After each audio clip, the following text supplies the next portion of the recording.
Students, ഇന്ന് നമ്മൾ പഠിക്കാൻ പോകുന്നത് പ്രോഫിറ്റ് പെർസെൻറ്റേജ് എന്താണ്, ലോസ് പെർസെൻറ്റ് എന്താണ് എന്നതിനെക്കുറിച്ചാണ് നമ്മൾ പഠിക്കാൻ പോകുന്നത്.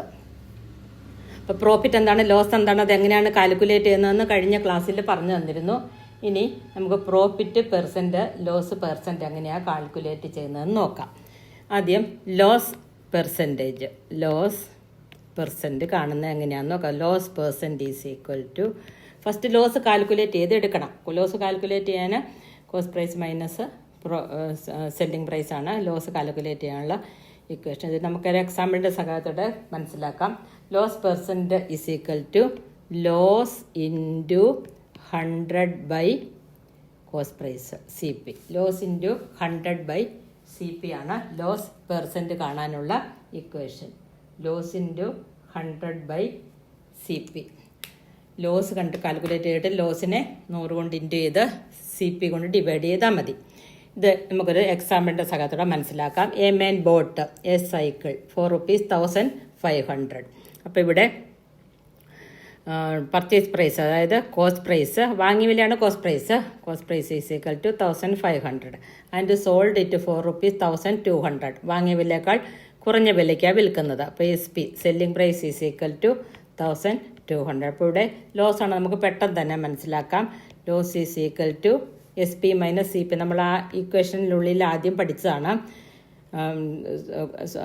കോസ്റ്റ് പ്രൈസ് കൂടുതലാണെങ്കിൽ cost price minus selling price വരും. Cost price minus selling price. ഇവിടെ കോസ്റ്റ് പ്രൈസ് 1,500 ആണ്, അതിൽ നിന്ന് സെല്ലിംഗ് പ്രൈസ് കുറയ്ക്കണം. 1,500 മൈനസ് 1,200. അപ്പോൾ ലോസ് എത്ര വരും? ലോസ് ഈസിക്കൻ്റെ ഡിഫറൻസ് ആണ് ലോസ്, 300 വരും ലോസ്. ഇനി ലോസ് പെർസെൻറ്റേജ് കാണാനുള്ള ഇക്വേഷൻ നമ്മൾ ആദ്യം തന്നെ എഴുതിയിട്ടുണ്ട്. Loss percentage is equal to loss into 100 cost price. Cost price എത്ര? 1,500 ആണ് കോസ്റ്റ് പ്രൈസ്. ഇനി കട്ട് ചെയ്യുന്നത് ശരിക്കും ശ്രദ്ധിച്ച് മനസ്സിലാക്കുക. ഈ 0 കൊണ്ട് കട്ട് ചെയ്ത് ഇതോടെ കട്ട് ചെയ്തു. ഇനി 15ൽ എത്ര 3 ഉണ്ടോ നമുക്ക് 3യുടെ ടേബിളിൽ ചെല്ലി നോക്കാം. 3 5s are 15. ഇനി ഇവിടെ 100 ആണ് കിടക്കുന്നത്. 100ൽ നമുക്ക് നേരത്തെ മനസ്സിലാക്കാം 25s are 100. അതല്ലെങ്കിൽ ഈ 10ൽ എത്ര 5 ഉണ്ടെന്ന് നോക്കിയാൽ മതി. 2 times ഈ 0 ഇങ്ങോട്ട് കയറ്റി എഴുതുക. അപ്പോൾ ഇവിടെ ലോസ് പെർസെൻറ്റേജ് 20% ആയിരിക്കും വരുന്നത്. ഇങ്ങനെ കാൽക്കുലേറ്റ് ചെയ്യാനും പരീക്ഷയ്ക്ക് ചോദ്യം വരാം. ഇനി a man buys a radio for ₹900. 900 റുപ്പീസിന് ഒരു റേഡിയോ വാങ്ങി. അത് അയാൾ വിൽക്കുന്നത് കൂടിയ വിലയ്ക്കാണ്. അപ്പോൾ ഇവിടെ പ്രോഫിറ്റ് പെർസെൻറ്റേജ് ആണ് കാൽക്കുലേറ്റ് ചെയ്യേണ്ടത്. പ്രോഫിറ്റ് കാണാൻ എന്താ ചെയ്യേണ്ടത് നമ്മൾ മനസ്സിലാക്കിയായിരുന്നു കഴിഞ്ഞ ക്ലാസ്സിൽ. പ്രോഫിറ്റ് ഈസ് ഈക്വൽ ടു, ഇവിടെ സെയിൽ പ്രൈസാണ് കൂടുതൽ, selling price minus cost price, അതാണ് profit.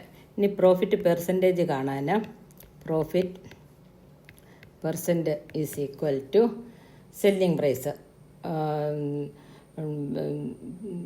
Profit into 100 cost price. പ്രോഫിറ്റിനെ 100 കൊണ്ട് ഇൻറ്റു ചെയ്തിട്ട് കോസ്റ്റ് പ്രൈസ് കൊണ്ട് ഡിവൈഡ് ചെയ്താൽ മതി. അപ്പോൾ ഇവിടെ എത്രയാണ് CP കോസ്റ്റ് പ്രൈസ്? ഇവിടെ A man buys a radio 900 വാങ്ങി, എന്നിട്ട് 1,200 ആണ് വിൽക്കുന്നത്, കൂടിയ വിലയ്ക്ക് വിൽക്കുന്നത്, കുറഞ്ഞ വിലയ്ക്ക് വാങ്ങിയിട്ട്. അപ്പോൾ CP is equal to 900. Then SP sale price is equal to 1,200. അപ്പം 900 മേടിച്ച് 1,200 വിറ്റ് അതിൻ്റെ ഡിഫറൻസ് എന്തായിരിക്കും?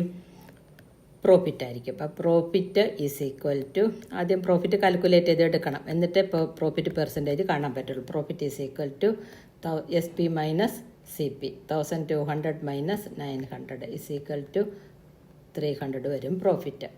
ഇനി പ്രോഫിറ്റ് പെർസെൻറ്റേജ് കാണാൻ profit percentage is equal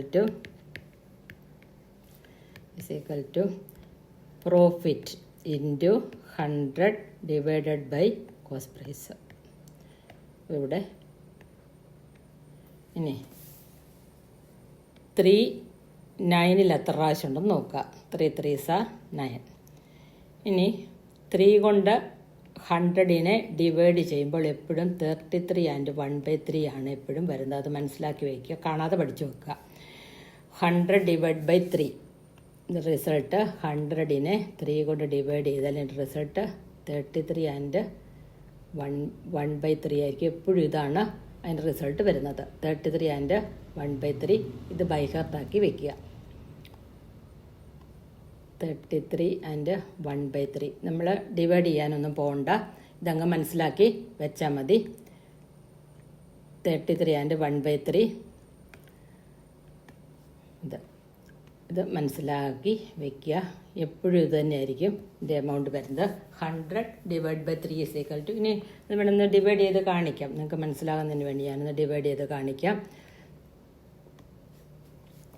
100 divided by 3, 100 divided by 3, then അപ്പോൾ 100നെ 3 കൊണ്ട് ഡിവൈഡ് ചെയ്യുമ്പോൾ എങ്ങനെ വരും? 100നെ 3 കൊണ്ട് ഡിവൈഡ്, 3 3s are 9, റിമൈൻഡർ 1 വന്ന് 10, 3 3s are 9, റിമൈൻഡർ 1 ഉണ്ടാവും. അപ്പോൾ ഇതെടുത്ത് എഴുതുമ്പം മിക്സഡ് ആയിട്ട് വരും 33 ആൻഡ് 1/3. അപ്പോൾ ഇത് നിങ്ങൾ ഡിവൈഡ് ചെയ്ത് നോക്കേണ്ട കാര്യമില്ല, എപ്പോഴും 100നെ 3 കൊണ്ട് ഡിവൈഡ് ചെയ്താൽ വന്നത്. ഇതിങ്ങനത്തെ പ്രോബ്ലം മിക്കവാറും വരാൻ സാധ്യതയുണ്ട്. 33 ആൻഡ് 1/3% ആണ് ഇവിടെ പ്രോഫിറ്റ് വരുന്നത്. അപ്പോൾ പ്രോഫിറ്റ് ലോസ് കാൽക്കുലേറ്റ് ചെയ്യാനുള്ള രീതികളാണ് നമ്മളിവിടെ പഠിച്ചത്. പ്രോഫിറ്റ് പെർസെൻറ്റേജ് എങ്ങനെ കാൽക്കുലേറ്റ് ചെയ്യാം, ലോസ് പെർസെൻറ്റേജ്. ഇനി അടുത്തൊരു ടോപ്പിക്കുമായിട്ട് അടുത്ത ക്ലാസ്സിൽ നമുക്ക് കാണാം.